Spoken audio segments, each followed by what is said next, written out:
Hello everyone. Today we will start our new chapter, our environment. First of all, students, what is environment? Environment is just the total sum of all the conditions conditions and influences that affect the life and development of an organism. Means environment अपने आप में total sum है उन all conditions और influences का जो कि affect करता है और development and life of an organism को, और उसमें हम इंक्लूड कर सकते हैं फिजिकल फैक्टर्स को भी और बायोलॉजिकल फैक्टर्स को भी. Physical factors means we can say abiotic factors and biological factors we can say biotic factors. अब अगर हम एनवायरनमेंट की बात करते हैं, हमने प्रीवियस क्लासेस में एनवायरनमेंट को डिस्कस किया हुआ है और एनवायरनमेंट के हमने अंदर केमिकल्स जो हमारे एलिमेंट्स हैं उनका सर्कुलेशंस भी डिस्कस किया हुआ है with the help of biogeochemical cycles. Means जो केमिकल्स हैं वो केमिकल्स हैं वो साइकिल्ड होते हैं बायोटिक और एबायोटिक फैक्टर्स के अंदर. मीन्स जो मटेरियल है वो अपने आप को क्या करता है, साइकिल्ड करता रहता है और एनर्जी फ्लो करती रहती है नेचुरली एनवायरनमेंट के अंदर.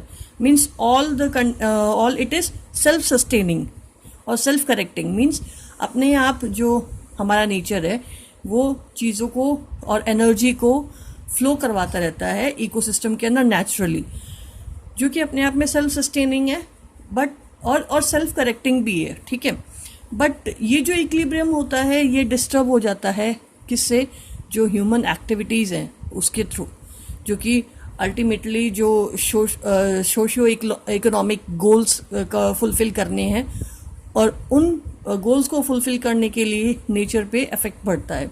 Means nature is sensitive to the external stimulus which are given through human activities. Increasing demand हो रही है, aspirations जो हैं ह्यूमन की और उसके सोसाइटी की वो रेज अप हो रही हैं, जिससे क्या है demand of goods and services increase होती हैं और अल्टीमेटली जिसका जो ह्यूमन इम्पोज है वो क्या करता है, चेंज कर देता है नेचुरल इकोसिस्टम को. मीन्स जो नेचर अपने आप में एक बैलेंस बना के रखती है उस बैलेंस को डिस्टर्ब कर देता है ह्यूमन बीइंग. ठीक है, और एक जो नेचुरल प्रोसेसेस हैं और जो ह्यूमन गोल्स हैं उनके बीच में क्रिएट हो रहा है कॉन्फ्लिक्ट्स. उनके बीच में कॉन्फ्लिक्ट्स क्रिएट हो जाते हैं. मीन्स अपने आप में एनवायरनमेंट खुद को सेल्फ सस्टेन रखता है, सेल्फ करेक्ट भी करता रहता है रेगुलरली, बट ह्यूमन एक्टिविटीज़ जो है वो अफेक्ट करती हैं इस नेचुरल करेक्टिंग प्रोसेसेस को, क्योंकि ह्यूमन की जो डिमांड है, एस्पिरेशंस हैं, वो इंक्रीज होती जा रही है डे बाय डे, क्योंकि उन्हें क्या चाहिए, लग्जरियस लाइफ चाहिए है. सेकेंड चीज़, पॉपुलेशन इंक्रीज हो रही है तो उसकी डिमांड फुलफिल करने के लिए फुलफिल करने तो सारा का सारा बर्डन किस पे जाता है, नेचर पे, और अल्टीमेटली नेचर है वो डिस्टर्ब हो जाती है. ठीक है, नेचुरल प्रोसेसेस जो होते हैं अपने आप को सेल्फ सस्टेन करने वाले सब गेट डिस्टर्ब, और एक जो इक्विलिब्रियम होता है, वो जो इक्विलिब्रियम है मटेरियल्स का, एनर्जी फ्लो का नेचुरली इकोसिस्टम के अंदर, सेल्फ सस्टेनिंग और सेल्फ करेक्टिंग का, वो क्या हो जाता है, बिगड़ जाता है. ठीक है, तो आज हम इसमें चैप्टर्स में पढ़ेंगे, इस चैप्टर में ये पढ़ेंगे कि what is the conditions of environment, या कह सकते हैं इकोसिस्टम और कंपोनेंट्स ऑफ इकोसिस्टम, वो सब हम इस चैप्टर में डिस्कस करेंगे. फर्स्ट ऑफ ऑल एक बार इसको गो थ्रू कर लेते हैं क्योंकि एनसीईआरटी है, एक एक वर्ड इंपॉर्टेंट है बेटा, थोड़ा ध्यान से पढ़ेंगे. We have heard the word environment often being used on the television, in newspaper and by people around us. हम बहुत ज़्यादा ये टर्म्स को सुनते हैं बाय दिस टेलीविजन, न्यूज़पेपर, ठीक है, और पीपल्स जो हमारे अराउंड अस है उसके through. Our elders tell us that the environment is not what is used to be earlier.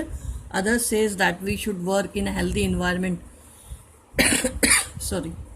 Environment and global summit involves the development. The developed and developing countries are regularly held a discussion on environmental issues.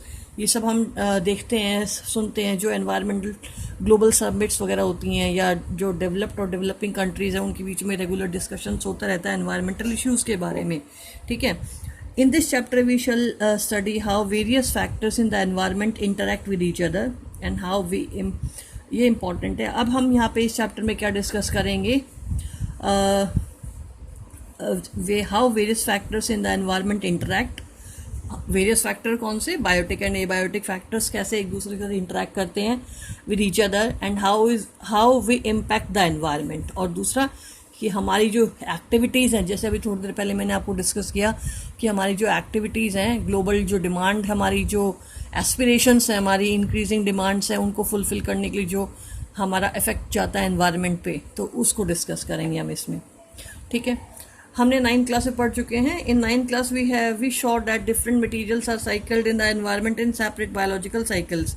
In the cycles essential nutrients like nitrogen, carbon, oxygen and water are change from one form to another. ठीक है, ये भी हमने बात कर ली है कि जो नेचर है वो अपने आप को खुद से मटेरियल्स को साइकिल करता रहता है और एनर्जी को फ्लो कराता रहता है बायोटिक और एबायोटिक फैक्टर्स में through the process of biogeochemical cycles.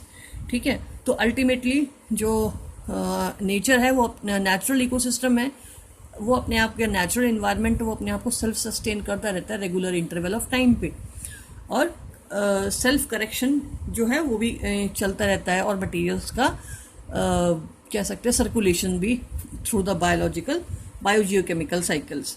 ठीक है, बट अभी हम क्या कह रहे हैं कि हमारी जो एक्टिविटीज़ हैं, जो कि हमने इस चैप्टर में पढ़ना है, जो हमारा इम्पैक्ट है एनवायरनमेंट पे वो हमने पढ़ना है, और एनवायरनमेंट पे हमारा कि जो वेरियस फैक्टर्स, देखो how we impact the environment पे इफेक्ट पड़ना है, क्योंकि हमारी एक्टिविटीज़ है वो इंक्रीज होती जा रही है, जो कि नेचर पे अफेक्ट करती है। ठीक है, और सेकेंड हमने पढ़ना है various factors in the environment interact. अब हम पहले बात करते हैं what happen when we add our waste to the environment. अगर हम वेस्ट की बात करते हैं, अब अभी हमने डिस्कस किया बेटा कि जो हमारी जो ह्यूमन डिमांड्स हैं वो इंक्रीज हो रही हैं, और डिमांड्स उनकी रेज हो रही हैं for the goods and services. तो अल्टीमेटली जो नेचर और ह्यूमन गोल्स के बीच में क्या है, नेचुरल प्रोसेसेस और ह्यूमन गोल के बीच में क्या है, कॉन्फ्लिक्ट्स क्रिएट होते हैं। तो उस कॉन्फ्लिक्ट से जो ह्यूमन एक्टिविटीज़ है वो क्या प्रोड्यूस करती है, या कह सकते हैं जो ह्यूमन एक्टिविटीज़ है उसके कारण नेचर पे क्या कंडीशन डेवलप होती है, पोल्यूशन की। मीन्स पोल्यूशन अपने आप में क्या है, and it is just undesirable changes in the physical and chemical and biological characteristics of the components of the environment, और कौन से abiotic components ultimately which affect the life on the earth। means pollution अपने आप में क्या है, जो undesirable changes होते हैं फिजिकली, केमिकली और बायोलॉजिकली, किसमें, एयर के अंदर, वाटर के अंदर और सॉइल के अंदर, that may harmful affect on the life and create a hazard for the living organism, जो कि क्या करते हैं, जो कि अल्टीमेटली क्या होगा, हार्मफुल होंगे किसके लिए, लिविंग ऑर्गेनिजम्स के लिए ही। ठीक है, तो अब कंडीशन है कि भाई व्हाट हैपन, अब जो पोल्यूशन होगा, पोल्यूशन से हम क्या ऐड करेंगे, पोल्यूटेंट्स इन द एनवायरनमेंट। अभी हम इसको डिस्कस करने से पहले जनरल चीज़ें देख लेते हैं। पोल्यूशन मतलब पोल्यूशन क्या होगा, जो अनडिज़ायरेबल चेंजेस जो हम लेके आएंगे physically, chemically, biologically in air, water और सॉइल के अंदर, which ultimately affect the life of the living organism. ठीक है, तो वो जो कंपोनेंट्स हैं जो पोल्यूशन करेंगे इन द कैरेक्टरिस्टिक्स में ऑफ एयर एंड वाटर और सॉइल की कैरेक्टरिस्टिक्स में, वो सब्सटेंसेस कहलाएंगे पॉल्यूटेंट्स। ठीक है, pollutants are the substances which cause pollution. अब पॉल्यूटेंट की बात आती है तो पॉल्यूटेंट अगेन अपने आप में 2 टाइप्स के हैं, दैट इज आपका biodegradable pollutants and non biodegradable pollutants. We can say biodegradable substances and non biodegradable substances. ठीक है, अब बायोडिग्रेडेबल सब्सटेंसेस की बात आती है तो दो सब्सटेंसेस, और वी कैन से, अभी हम पोल्यूशन की बात कर रहे हैं तो we can say word pollutants. ठीक है, biological pollutants are those pollutants which can be decompose by micro organisms. Means और दोज पॉल्यूटेंट्स और those substances which can be decompose by micro organisms with the help of various enzymes over a long period of time. Means over a long period of time the organisms break down the pollutants into simpler forms. ठीक है. This biodegradable substances became pollutant when they are present in large quantity. अब ये notice करो, जो biodegradable substances है वो degrade हो जाते हैं नेचर में, बट जब वो लार्ज अमाउंट में प्रोड्यूस होना स्टार्ट हो जाते हैं and not degraded at right time due to any reason, और you can say due to accumulation of large amount of pollutant, तो ultimately these substances are called biodegradable pollutants. Means biodegradable substances pollutant कब कहलाएंगे? When they are present in large quantity and are not degraded at right time. Clear? अब second बात करते हैं non biodegradable substances की. अभी हमने बायोडिग्रेडेबल सब्सटेंसेस की बात की थी, तो non biodegradable substances just opposite to that of biodegradable substances. Means non-biodegradable substances are those which does not decompose by the simpler organisms, or we can say by the which cannot be decomposed by microorganisms. ठीक है, और उस पर जो microbes हैं वो attack करके उसको सिंपलर फॉर्म में ब्रेक डाउन नहीं कर पाते हैं. That substances are non biodegradable substances and these create pollution in the environment. That's why we called it non-biodegradable pollutants, isn't it? Now अगर हम इसके आगे ही बात करते हैं कि जो लिविंग वर्ल्ड है वो उसको क्या चाहिए है, inputs of energy and matter. Means वो मैटर जो है वो एक्सचेंज होता रहता है किसमें, लिविंग एंड नॉन लिविंग में. क्लियर? और लिविंग एंड नॉन लिविंग मतलब फिजिकल एंड लिविंग ऑर्गेनिजम्स के अंदर. जैसे फिजिकल मीन्स कह सकते हैं हम सॉइल, टेम्परेचर, वाटर, सनलाइट, और लिविंग ऑर्गेनिजम्स से plants, animal and microbes organisms. तो इनके बीच में जो एक फंक्शनल यूनिट है वो क्या करती है, काम करती है, जो कि एक मैनेज बैलेंस बना के रखती है. बट वो बैलेंस हम बिगाड़ देते हैं कब, बाय आवर एक्टिविटीज़ और बाय क्रिएटिंग पॉल्यूशन. ठीक है. Now in our daily activities we generate a lot of material that are thrown away. हम अपने डेली एक्टिविटीज़ में लार्ज अमाउंट ऑफ क्या करते हैं, मटेरियल्स को थ्रो आउट करते हैं, जनरेट करते हैं वेस्ट की फॉर्म में. what are some of these waste materials? What happen after we throw them away? Let us perform an activity to find out. ये एक एक्टिविटी है जिसमें हमने क्या करना है, कलेक्ट करना है हाउस होल्ड मटीरियल. तो उसको देख लेते हैं. Collect waste material from our home. This could include all the waste generated during a day, like kitchen waste, spoiled food, vegetable peels, used tea leaves, milk packets and empty cartons. ये सब जो है household हमारे waste हैं. Paper waste paper, empty medicine bottle, strips, bubble packs, old and torn clothes and broken footwear. ये सब है क्या, जो हमारे हाउस होल्ड वेस्ट हैं या किचन वेस्ट हैं. Bury these material in a pit in the school garden, or if there is no space available, you can collect the material in old bucket, flower pot, or cover with at least 15 centimeter of soil. इस material जो भी ये house hold waste है इसको आप क्या कर दोगे, एक पिट में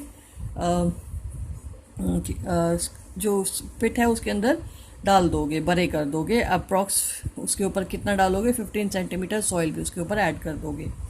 अगर आपके ओल्ड बकेट है उसको यूज़ कर सकते हैं, फ्लावर पॉट को यूज़ कर सकते हैं, उसको कवर कर दो 15 सेंटीमीटर सॉइल से. Keep this material moist and observe eight 15 day interval. उस मटेरियल को मॉइस्ट कर दो और 15 डेज़ के बाद उसको ऑब्जर्व करना है. What are the materials that remain unchanged over long period of time? What are the materials which change their form and structure over time? Of these material that are changed, which one changes the faster? अब इसमें से कुछ material ऐसा होगा जो कि remain unchange रहेगा for long period of time. जैसे क्या हो सकता है, हमारा बॉटल्स हो सकती हैं, ठीक है, एम्प्टी का वो जो हमारे मिल्क पैकेट्स हैं वो हो सकते हैं, ब्रोकन फुटवेयर्स है, ठीक है. तो ये लॉन्ग पीरियड ऑफ टाइम तक रिमेन अनचेंज रहेंगे. लेकिन कुछ ऐसा मटेरियल होगा जो अपने आप को चेंज कर लेगा, जैसे स्पॉइल्ड फूड है, वेजिटेबल पील है, यूज्ड लीफ टीज़ है, ठीक है. तो ये मटेरियल अल्टीमेटली कन्वर्ट हो जाएगा सिंपलर फॉर्म में. तो अभी हम इसी को देखते हैं. तो हमारे पास दो तरह का वेस्ट जनरेट हो रहा है, बायोडिग्रेडेबल और non biodegradable. Is it clear?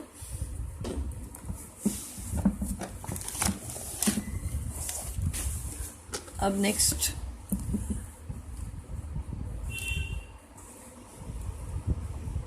We have seen in the chapter or in the chapter of life process that the food we eat is digested by various enzymes in our body. अभी जैसे ये हमने discuss किया नहीं है ये chapter, but आपने previous classes में ज़रूर पढ़ा हुआ है कि जो लाइफ प्रोसेसेस जो होती है जैसे जैसे डाइजेशन ऑफ फूड, उसमें एंजाइम्स वर्कआउट करते हैं, उसको डाइजेस्ट करते हैं सिंपलर फॉर्म में. Have you ever wondered why the same enzyme does not break down everything we eat? लेकिन अगर आप ध्यान दो सभी चीज़ें वो ब्रेक डाउन नहीं कर पाते. Enzymes are specific in their actions. Enzymes हैं वो स्पेसिफिक होते हैं देयर एक्शंस में. Specific enzymes are needed for the break down of particular substance. हर एक एंजाइम है वो पर्टिकुलर सब्सटेंस को ही ब्रेक डाउन कर सकता है. That is why we will not get energy if we try to eat coal. इसीलिए अगर हम कोल खाएं मान लो तो कोल पे स्पेसिफिक एंजाइम एक्ट नहीं करेंगे और अल्टीमेटली एक्ट नहीं करेंगे तो क्या होगा, एनर्जी रिलीज नहीं होगी. इसीलिए means specific substances are specific enzymes are needed for the breakdown of particular substances. ठीक है. Because of these many human made material like plastic will not be broken down. इसी तरह जो हमारे बहुत सारे वेस्ट हैं जैसे प्लास्टिक्स वगैरह के, वो सिंपलर फॉर्म में ब्रेक डाउन नहीं हो पाते बाय द बायोलॉजिकल एंजाइम्स और micro organisms. These materials will be acted upon by physical processes like heat and pressure, but under the ambient condition found in our environment they persist for long time. कभी कभी क्या होता है कि भाई जो ये काफ़ी मटेरियल्स है उन पे एक्ट करते हैं, मटेरियल्स है उसे फिजिकल प्रोसेस जैसे हीट और प्रेशर है जो एनवायरनमेंट पे फाउंड होती है, तो वो उससे जैसे अभी देखो यहाँ पे बिकॉज ऑफ ये लाइन रह गई हमारी. Because of this many human made material like plastics will not be broken down by the action of bacteria or other saprophytes. Saprophytes are those organisms which act which decompose complex material into simpler form. ठीक है. तो bacteria और saprophytes के through भी कुछ material हमारा broken down नहीं हो पाता, जैसे हमारा प्लास्टिक है, और वो मटेरियल है परसिस्ट करता है लॉन्ग पीरियड ऑफ टाइम तक एनवायरनमेंट के अंदर. Substances that are broken down by biological process are said to be biodegradable. ये मैंने आपको बता दिया है. जो ब्रेक डाउन हो जाएंगे सिंपलर फॉर्म में वो क्या कहलाएंगे, biodegradable substances. How many of these substances you buried were biodegradable. Substances that are not broken down in manner are said to be non biodegradable. जो ब्रेक डाउन नहीं होंगे simpler form में वो क्या कहलाएंगे, non biodegradable. These substances may be inert and simply persist in the environment for a long period of time, or may harm the various members of the ecosystem. Means दोनों condition, जैसे हमने pollutants की बात की जो हमारा biodegradable थे और नॉन बायोडिग्रेडेबल हैं, दोनों में से अगर हार्मफुल की बात की जाए तो कौन सा हार्मफुल है, हमारा नॉन बायोडिग्रेडेबल जो सब्सटेंसेज है, पोल्यूटेंट्स हैं, वो ज़्यादा हार्मफुल. ठीक है. नेक्स्ट अगर हम बात करते हैं टॉपिक एनवायरनमेंट की, इकोसिस्टम की, सॉरी, अगर हम इकोसिस्टम की बात करते हैं तो first of all what is ecosystem. बेटा ecosystem is just a interlinked or we can say it's a structure functional unit of biosphere जो कि इंटरेक्शन प्रोवाइड करती है बायोटिक और एबायोटिक फैक्टर्स में. मीन्स अगर हम इन्वायरमेंट की इकोसिस्टम की बात करते हैं, all the biotic and abiotic factors comprises the ecosystem और मतलब इकोसिस्टम को कौन कंप्राइज कर रहा है, लिविंग और नॉन लिविंग फैक्टर्स. और हमने अभी थोड़ी देर पहले डिस्कस किया था जो इकोसिस्टम है वो सेल्फ सस्टेनिंग सिस्टम है जिसमें एनर्जी और मटेरियल एक्सचेंज करता रहता है, किसके बीच में, living and non living components के बीच में. Okay. So ecosystem is the structural and functional unit of biosphere which comprises the interaction between the living and non-living constituents of the environment. Means environment के जो living और non-living components हैं उनके बीच का जो interlink है, relation है, कह सकते हैं interaction है, वो सब कहलाता है ecosystem. और ecosystem अपने आप में self sustaining system है जिसमें energy और matter है वो एक्सचेंज करता रहेगा लिविंग और नॉन लिविंग कंपोनेंट्स में. अब अगर हम और बात करें तो इकोसिस्टम की बात करते हैं तो इकोसिस्टम में दो के कंपोनेंट्स क्या हैं. इकोसिस्टम के कंपोनेंट्स हो सकते हैं हमारे बायोटिक कंपोनेंट्स और एबायोटिक कंपोनेंट्स। बायोटिक कंपोनेंट्स में जितने भी हमारे लिविंग ऑर्गेनिजम्स आते हैं वो सारे के सारे कंप्राइज किस में होते हैं, बायोटिक फैक्टर्स में, जैसे plants, animals, human beings, micro organisms, bacteria, fungi, ठीक है, जो जिसमें क्या होता है, न्यूट्रिशनल रिलेशनशिप होता है, या कह सकते हैं जो कि एनवायरनमेंट में इंटरेक्ट करेंगे। एबायोटिक कंपोनेंट्स की बात करते हैं या एबायोटिक फैक्टर्स की बात करें तो these means all the non living part of the environment, क्योंकि हमने बात की थी एनवायरनमेंट की जिसमें हमने लिविंग और नॉन लिविंग फैक्टर्स की बात की थी। तो जो हमारा नॉन लिविंग पार्ट है एनवायरनमेंट का वो हमारा क्या कहलाता है, एबायोटिक फैक्टर, जिसमें हम एयर, वाटर, सॉइल और मिनरल्स को डिस्कस करते हैं, ठीक है। हीट, टेम्परेचर ये भी इसके अंदर मेंशन होगा, rainfall, pressure, humidity, sunlight, means climatic और physical factors like sunlight, temperature, rainfall, humidity, pressure, wind are also a part of the abiotic environment. Means it these all, sunlight, air, water, soil, minerals, humidity, rainfall, pressure, temperature, all these factors, all these non-living factors are called abiotic components. ठीक है, अब पहले इसको discuss कर लेते हैं NCERT से, फिर आगे बढ़ेंगे। An organism such as plants, animals, microorganism and human being as well as the physical surrounding interact with each other and maintaining a balance in nature. ठीक है, ये मैंने पहले जब चैप्टर शुरू हुआ था तभी डिस्कस कर लिया था। All the interacting organism in an area together with non-living constituent of environment form an ecosystem. Means ecosystem just the interaction between the living and non-living components. Okay. Thus, an ecosystem consists of biotic components, comprises living organism, and abiotic component comprises the physical factors, the temperature, rainfall, wind, soil, and minerals. ये हम discuss अभी मैंने थोड़ी देर पहले आपको समझा दिया। अब अगर हम एक जनरल एग्जाम्पल की बात करते हैं कि इकोसिस्टम के जनरल एग्जाम्पल्स क्या हो सकते हैं, तो इकोसिस्टम हम कह सकते हैं, आप देखोगे तो एक पॉन्ड अपने आप में इकोसिस्टम है जिसमें लिविंग और नॉन लिविंग दोनों कंपोनेंट्स हैं। अगर आप एक पार्क को देखते हो, पार्क भी अपने आप में क्या है ना, इकोसिस्टम है। अगर आप डेजर्ट को देखते हो तो डेजर्ट भी अपने आप में एक इकोसिस्टम है। मीन्स एक एरिया, एक लोकेलिटी जिसमें लिविंग और नॉन लिविंग ऑर्गेनिज्म एक दूसरे कंप्राइजेस एक दूसरे के साथ इंटरेक्ट करते हैं, वो हमारा क्या कहलाता है, इकोसिस्टम। अब क्योंकि हमने इकोसिस्टम में बात की, कुछ एग्जांपल्स हमने डिस्कस किए, तो इकोसिस्टम फर्दर अपने आप में 2 टाइप में हम कैटेगराइज कर सकते हैं। वो 2 टाइप हमारा है नेचुरल इकोसिस्टम और आर्टिफिशियल इकोसिस्टम। अगर हम नेचुरल इकोसिस्टम की बात करते हैं, जैसे हमारा एग्जांपल हो गया aquatic ecosystem, we can say terrestrial ecosystem, grassland ecosystem, forest ecosystem, this all are the examples of natural ecosystem. Means common examples of, अगर हम एक्वेटिक की बात कर लें कि एक्वेटिक इकोसिस्टम के फर्दर एग्जाम्पल्स बताओ जो नेचुरल इकोसिस्टम है एक्वेटिक उसके, तो एक्वेटिक इकोसिस्टम हमारा हो सकता है पॉन्ड, लेक, रिवर्स, ओशियंस, ठीक है। मीन्स जो नेचुरली अपने आप में कंसिस्टेड है, that ecosystem is natural ecosystem. तो फर्स्ट टाइप हो गया नेचुरल इकोसिस्टम, उसके एग्जाम्पल्स हमने डिस्कस कर लिए, फॉरेस्ट, ग्रासलैंड, डेजर्ट हमारा अगर हम वो भी हमारे 2 टाइप्स, जैसे नेचुरल इकोसिस्टम वो भी हम 2 टाइप्स में बोल सकते हैं, टेरेस्ट्रियल, एक्वेटिक। फिर टेरेस्ट्रियल के एग्जांपल्स पूछा जाए तो हमारा हो गया फॉरेस्ट, ग्रासलैंड, डेजर्ट। अगर हमारा एक्वेटिक इकोसिस्टम जो हमारा नेचुरल इकोसिस्टम है उसके एग्जांपल पूछे तो वो हो गया हमारा पॉन्ड, लेक्स और रिवर, ओशंस एक्सेट्रा। फिर सेकेंड टाइप ऑफ इकोसिस्टम है हमारा, वो है artificial ecosystem. The artificial ecosystem are the man made ecosystem, ठीक है, जो आर्टिफिशियली ह्यूमन मेड होता है, that is called artificial ecosystem. Artificial ecosystem का एग्जाम्पल से बात करें तो हमारा क्रॉप फील्ड जो अपने आप में है, जो खेत है होते हैं, वो हमारा अपना एग्जाम्पल है आर्टिफिशियल इकोसिस्टम का। गार्डन अपने आप में आर्टिफिशियल इकोसिस्टम है, पार्क, एक्वेरियम, ये सब क्या है, आर्टिफिशियल इकोसिस्टम के एग्जाम्पल है।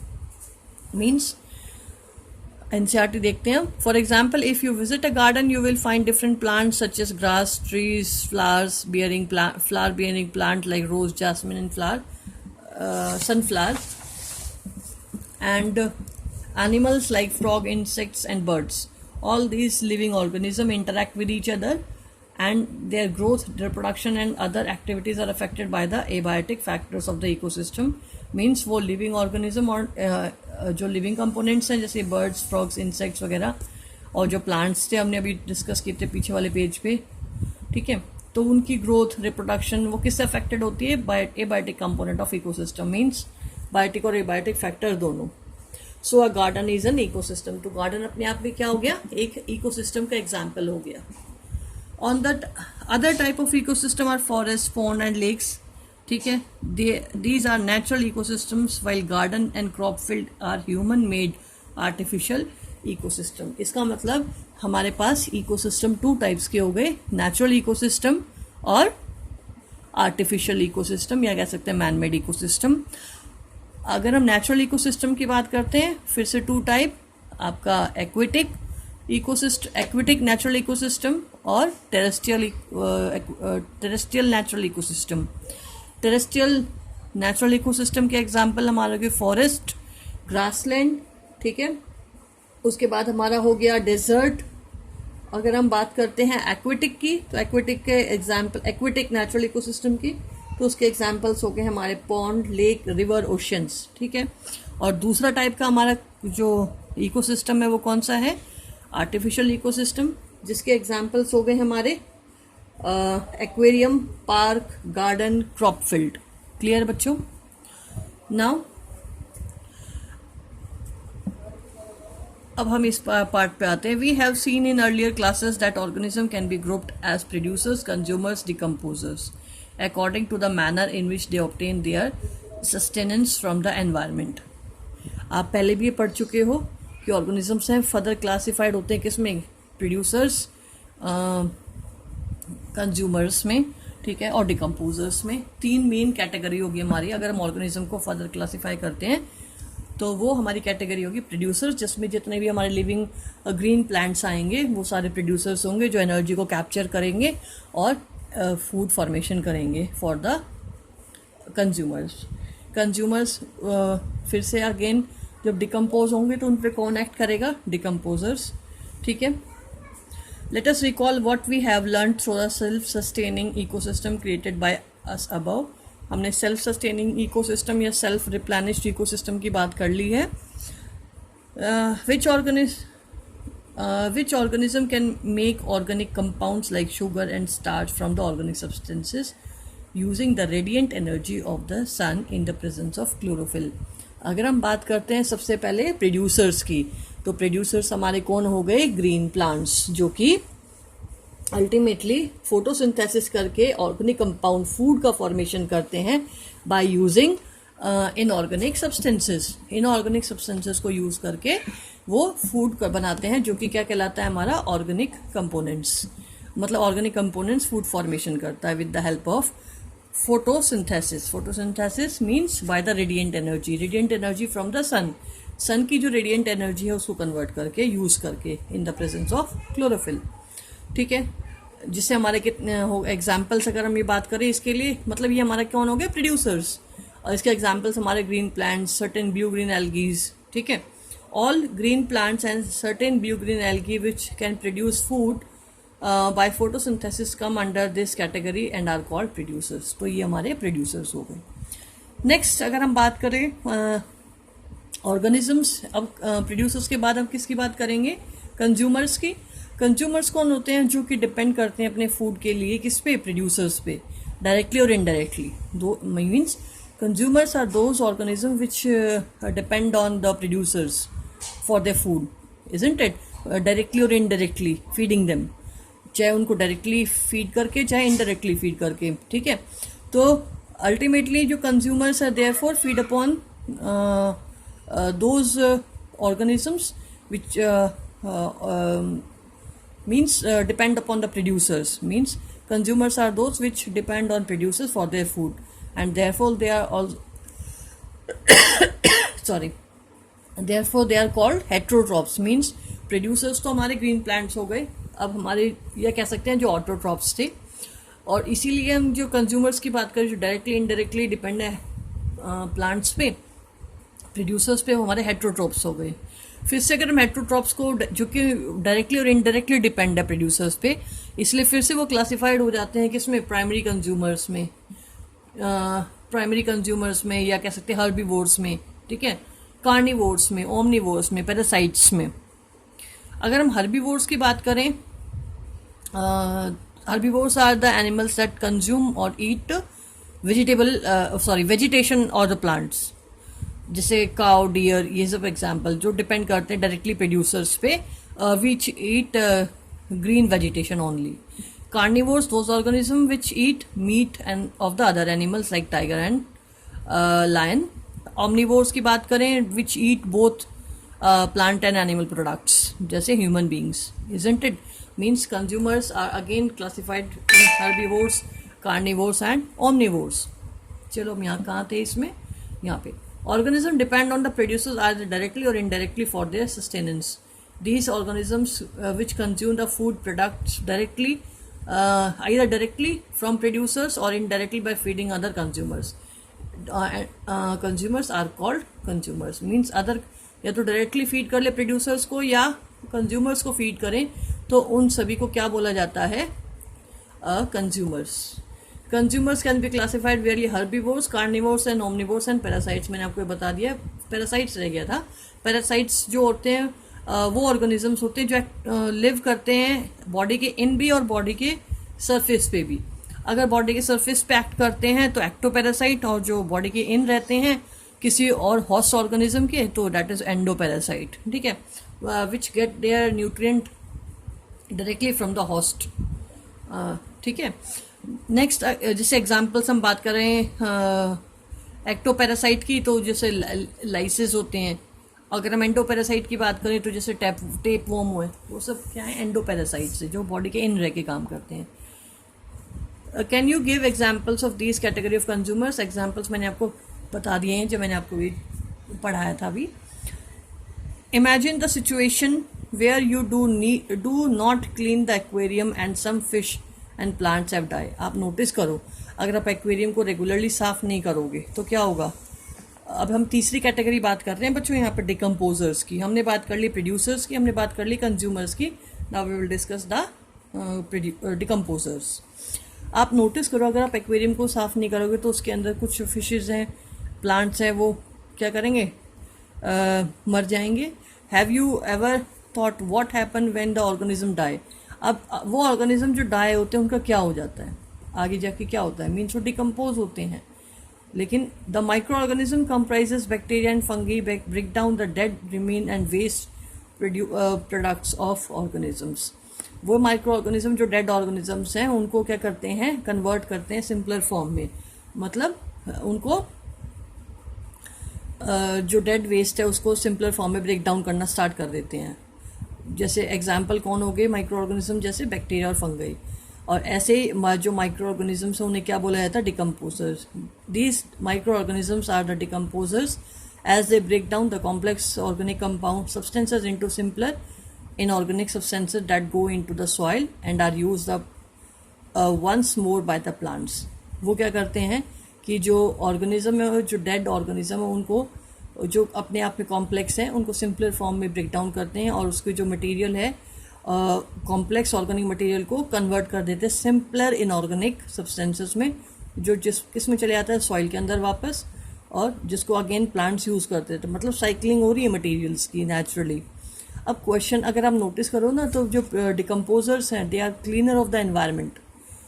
क्वेश्चन भी आता है कि why decomposers are called cleaner of the environment, because they clean the complex dead organism into simpler forms, convert the dead organisms, complex dead organism to simpler form, and again it mix in the soil. ठीक है। What will happen to the garbage and dead animals and plants in their absence? आप notice करो, अगर micro organism या decomposers ना हो तो ultimately waste जो है वो बहुत ज़्यादा जनरेट होता है, और वेस्ट जो है वो डिकम्पोज नहीं होगा, और हमारी अर्थ पे जगह जगह वेस्ट ही वेस्ट होगा क्योंकि वो डिकम्पोज हुआ नहीं है। Means we can say decomposers are those organisms, microorganisms that obtain energy from the chemical breakdown. Ultimately जो decomposers हैं वो breakdown क्यों कर रहे हैं, because they need energy, और एनर्जी वो उनको कहाँ से मिलेगी? बाय द केमिकल्स जो कि ब्रेक डाउन होंगे किससे? डेड ऑर्गेनिज्म से, ठीक है, डेड एनिमल्स एंड प्लांट से। Means they are those organism that obtained energy from the chemical breakdown of dead organisms or animals or we can say plant waste, ठीक है। these microorganisms are decomposers। इनको जो microorganisms है वो decomposers है because they break down the complex organic substances into simpler inorganic substances, isn't it? example हमारा हो गया bacteria and fungi। is it clear class? now जो हमारा अगला टॉपिक है वो हमारा है food chain and food web. Food chain और फूड वेब को बच्चे हम नेक्स्ट क्लास में डिस्कस करेंगे। आप एक बार जितना मैंने आपको पढ़ाया वो पढ़ लेना, और सेकंड चीज़ इसके जो फूड चेन और फूड वेब आपको तब अच्छे से समझ आएगा जब आप एक बार इसकी रीडिंग लगा लोगे, इज़न्ट इट? अच्छे से इसको रीड आउट कर लेना, और फिर जब मैं आपको नेक्स्ट क्लास में इसको समझाऊंगी तो आपको इजीली समझ आ जाएगा। वैसे चैप्टर बहुत इजी है, जस्ट आप एक रीड भी लगाओगे तो भी आपको समझ आ जाएगा, ठीक है। सेकंड चीज़ बच्चों, जो मैं आपको पीडीएफ प्रोवाइड कर रही हूँ वो पीडीएफ रेगुलर आप नोटबुक में राइट डाउन करोगे। अगर आपको कोई भी टॉपिक समझ नहीं आता है आप मुझे कमेंट सेक्शन में ऐड उस चीज़ को कमेंट सेक्शन में जाके ऐड कर सकते हो। मैं ज़रूर उसका आंसर नेक्स्ट वीडियो में आपको प्रोवाइड करूँगी। क्लियर? और जिस भी बच्चे ने असाइनमेंट सबमिट नहीं किए हैं वो असाइनमेंट रेगुलर इंटरवल पे सबमिट करें। क्लियर है? और असाइनमेंट्स की जो क्वालिटी है वो अच्छी होनी चाहिए। काफ़ी बच्चे रफ वर्क की तरह असाइनमेंट्स करके दे रहे हैं। आप असाइनमेंट फेयर लूज शीट में करोगे और बहुत साफ अच्छा फेयर की तरह काम करोगे, रफ वर्क की तरह काम नहीं करोगे। अगर आपको कोई क्वेश्चन नहीं आता है आप मुझसे पूछ सकते हो। मोस्टली बच्चों के पास मेरा फ़ोन नंबर है, आप मुझसे पूछ सकते हो आपको कोई असाइनमेंट का क्वेश्चन नहीं आया तो, ठीक है। बट आप रफ वर्क नहीं करोगे। कुछ बच्चे क्वेश्चंस को मिस कर रहे हैं कि कुछ कर दिए, कुछ को स्किप कर दिया, ठीक है, वो सब आपको नहीं करना है। क्लियर है? सारे क्वेश्चंस आप असाइनमेंट के करोगे। Okay class.